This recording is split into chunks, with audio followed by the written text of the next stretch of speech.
Well, we've come a long way since the COVID-19 pandemic hit El Paso and disrupted all areas of life as we knew it. In tonight's special report, KTSM 9 News reporter Stephanie Shields shows us how volunteer firefighters played a major role in fighting the pandemic.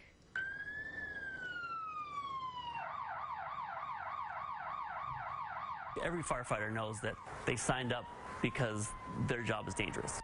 The first to respond to the calls most hope to stay away from. Firefighters facing a new form of danger with the pandemic. You know, everybody here is here because they want to be here. They're here because they want to be a part of the solution.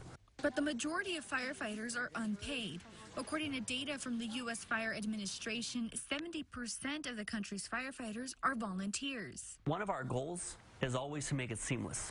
The person calling 911 should never know the difference between a volunteer and a paid firefighter.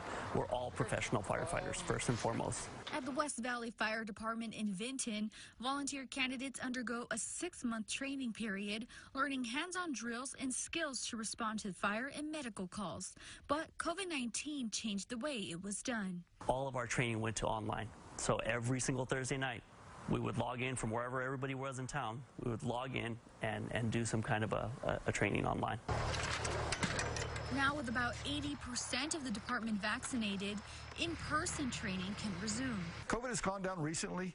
Of course, when the pandemic first hit, we started off slow, spiked, evened out, and now it's starting to come down quite a bit, which is great.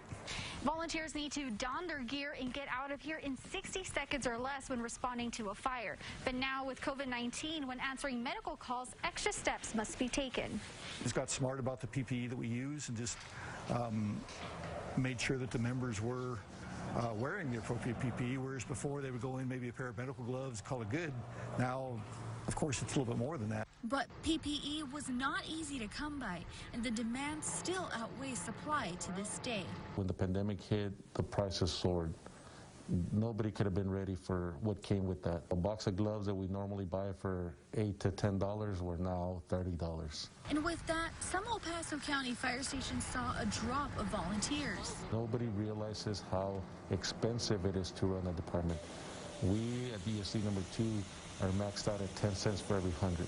So we have to make it work. But when the rest of El Paso came to a standstill because of the pandemic, first responders never stopped. Every call that we saw was COVID, COVID, COVID, COVID. The El Paso County Emergency Service District 2 covers at least 9 communities in the area with about 200 volunteers. I like helping people. I like being that shoulder that people can lean on at their most desperate times. We are a volunteer department. We're not a paid department as well.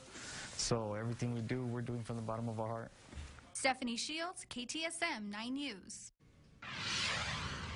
Well, the demand for chlorine